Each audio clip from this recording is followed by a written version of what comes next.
and it wasn't built right away. Like, it was built in 1872, 73, 74. And the reason for the delay was basically this little thing that happened called the Civil War. And it kind of got in the way and kind of caused a little bit of problems.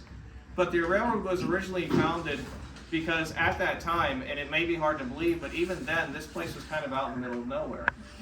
And so, in the 1850s, a couple of Philadelphia industrialists had come up to Broad Top Mountain, which is about 15 or so miles southwest of here. It's right around here. We are located right here, and so north this way.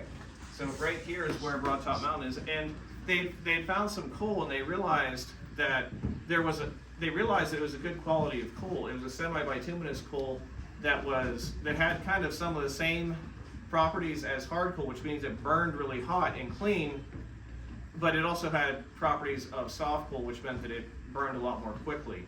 And so they realized that there could be a market for this, and they were trying to figure out how to get it from the top of this mountain, which is about 2,000 feet in elevation, down to the Juniata River, either here in Mount Union or over in Mapleton, so that they could ship it in a barge to Philadelphia, Harrisburg, wherever.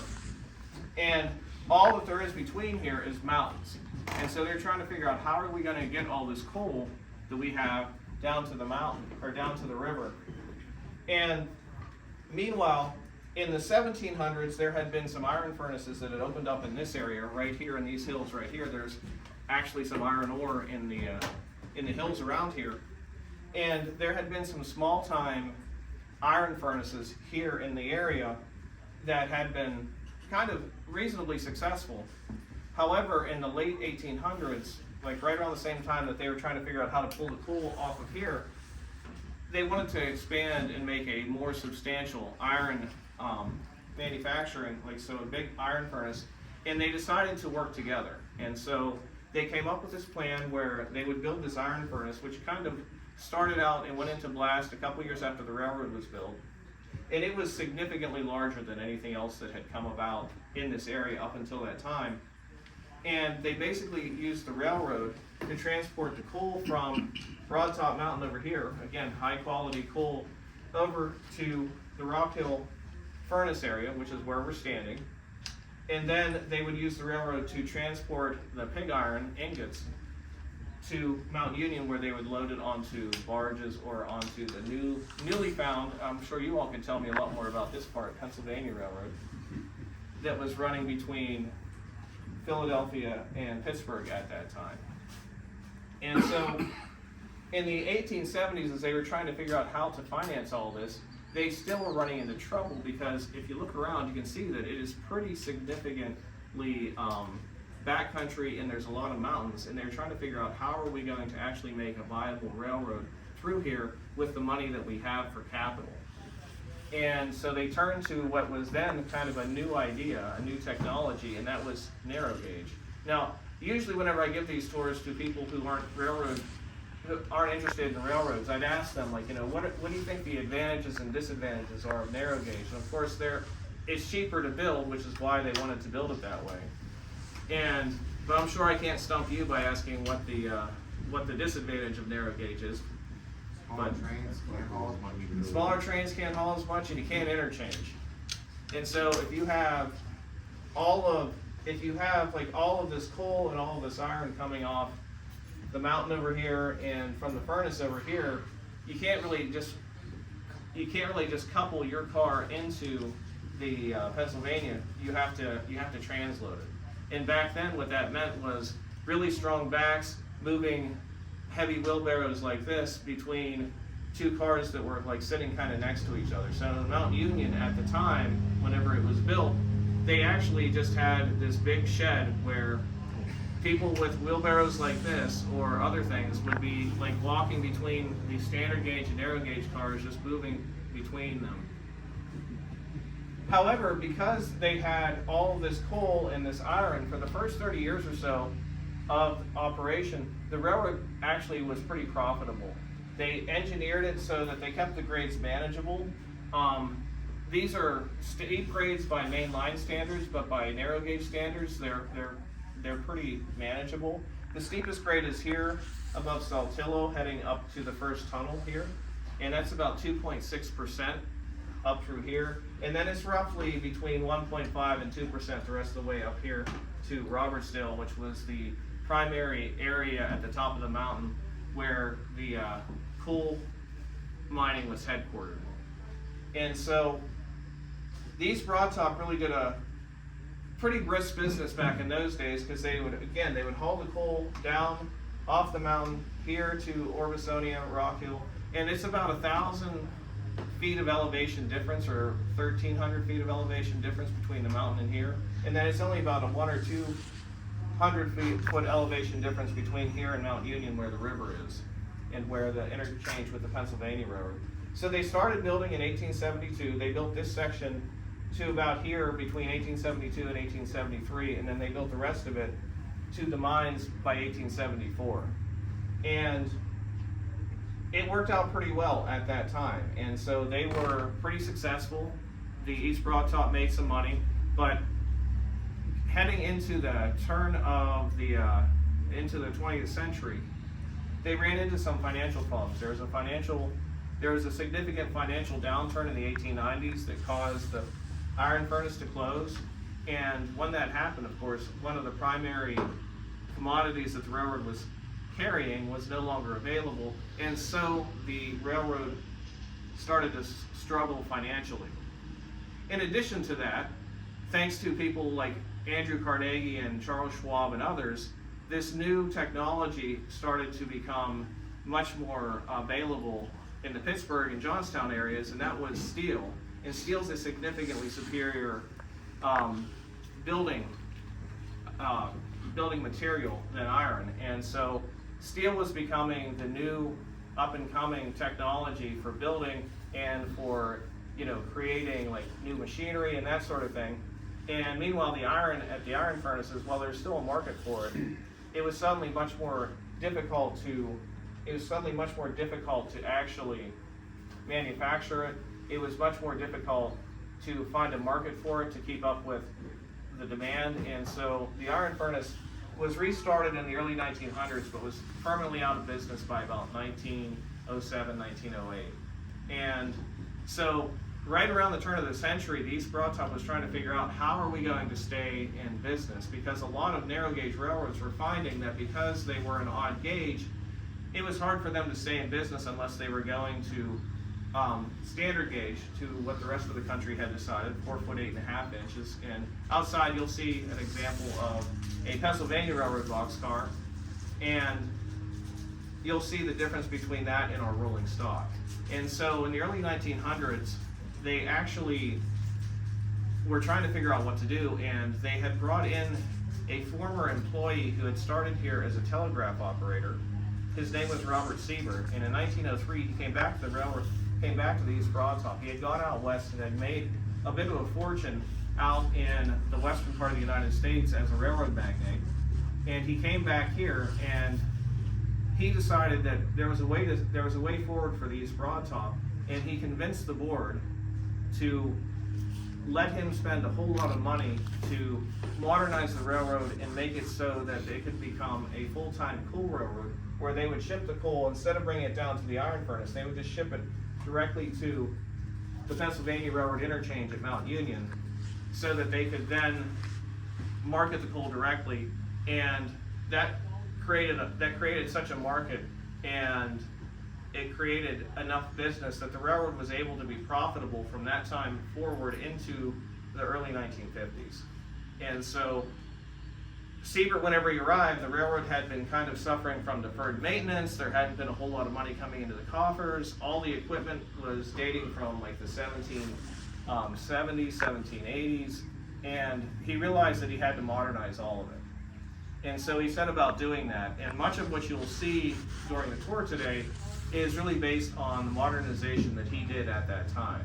So he started about like expanding the shops. So whenever we go to the shops and look inside, we will see shops that were basically expanded and modernized in the early 1900s and through the teens. And what you see over there is basically how it was left whenever the railroad closed, but that was also basically how it was in the 1920s. Also, we'll take you over to the roundhouse. We will show you the some of our locomotives. These would have been about the 3rd generation steam locomotives that we had. The original ones were about a third of the size, the large ones that you'll see over there. And at that time, the railroad was really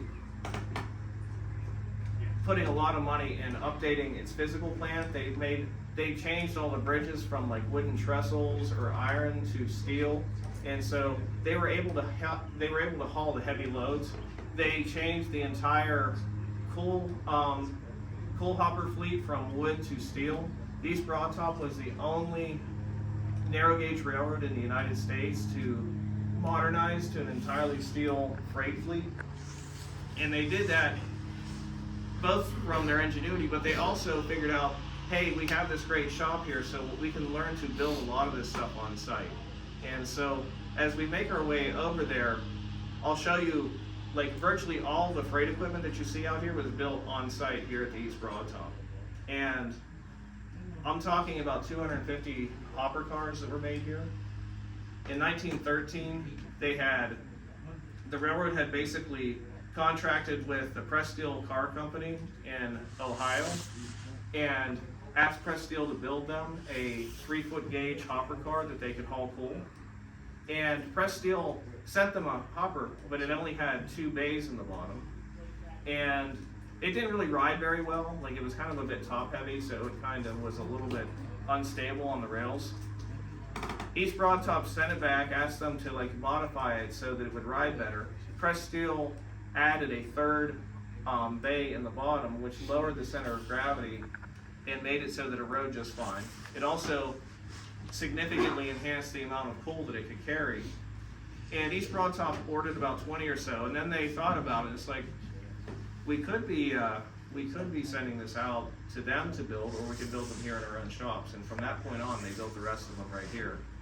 And after they had bought the first 20, and so East Broadtop was kind of known for its ingenuity, and throughout its lifetime, it was also known for operating the railroad in a very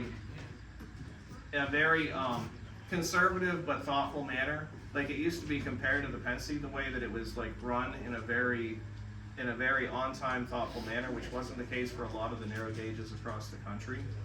One other cool thing about the East Broadtop, before we start to make our way over to the roundhouse, because they had such a hard time with the transloading, and that still continued up through into the 1900s, they realized that they needed to figure out a way to make it so that they could transload much more easily, or they were still going to lose a lot of their profits in the process.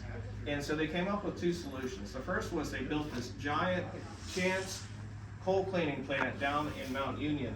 They built the first one in the early 1910s, and they updated it in the 1920s. And what it allowed them to do is they shipped the coal directly from the mine down to the coal cleaning plant in Mount Union. They had a giant pit where they just dumped the coal. And then that was taken from a conveyor up into the cleaning plant. And after it was cleaned and sized into multiple different sizes, they could drop it into a hopper car, either to come back on the East Broadtop or to be shipped off in the Pennsy. And so the Mount Union Yard was primarily dual gauge. They had 2 dual gauge switchers down there that they used to switch the yard. Standard gauge, sorry, they weren't dual gauge switchers. That would be a little bit difficult. So they were standard gauge, and they were standard gauge because if they're going to be moving standard gauge cars, you want something that's big and powerful that can move them. So, and they interchanged with the Pennsy right there in Mount Union. So 80 to 90% of the East Broadtop's ladings were coal, so that meant that the vast majority of the transloading issue was solved that way. But they still also hauled a lot of other things, such as timber, such as they provided a lot of the components that built the Pennsylvania Turnpike back in the 1930s through the 1950s. They provided local farming equipment, feed for local farmers, that sort of thing. And to transload that, they came up with a really kind of ingenious solution. So back in the 1920s, one of the branches here, the Shade Gap branch that comes down here, you see it coming off the main, and it actually is what the Trolley Museum runs on right now. there was a logging company that built a spur off of it called the McKelvey's Brothers Logging Company, and they logged much of Backlog Mountain, which is back this way. And when they did that, they started to ship a fair amount of logs over the East Broad Top.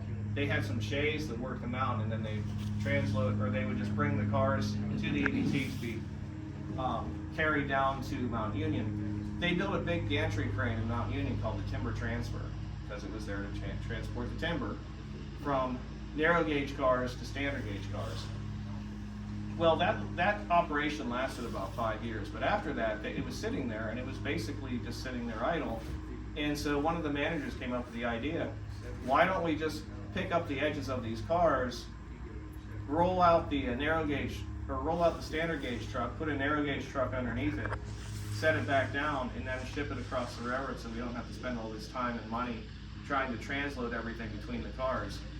And at first that seems a little bit iffy, because if you look at the size of the standard gauge car out here compared to our narrow gauge equipment, it's significantly bigger, it's significantly wider, but it worked out just fine. They found that if they coupled 1 or 2 standard gauge cars on narrow gauge trucks right behind the locomotive and took it across the railroad, they could ship coal hoppers the whole way up to the top of the mountain, or they could take box cars up to Saltillo because of the tunnels.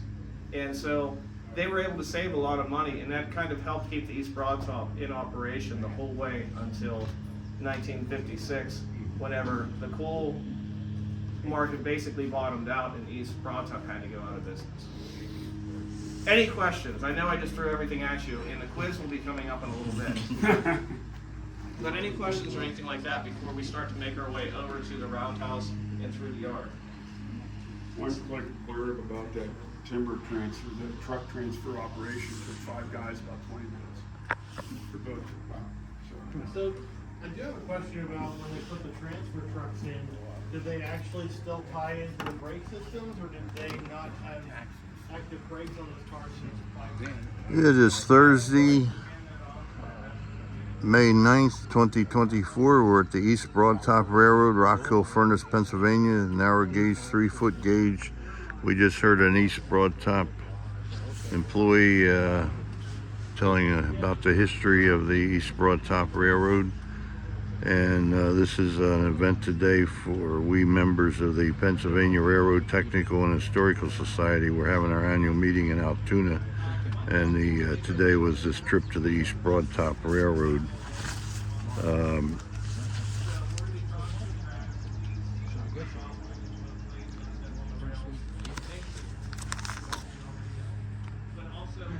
The railroads ceased operations in 1956. It was designated National Historic Landmark in 1964.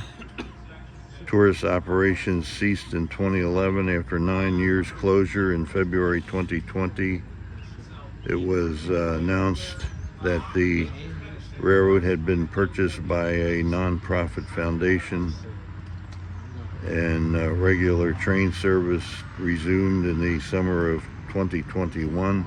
Population of Rockhill Furnace is 414.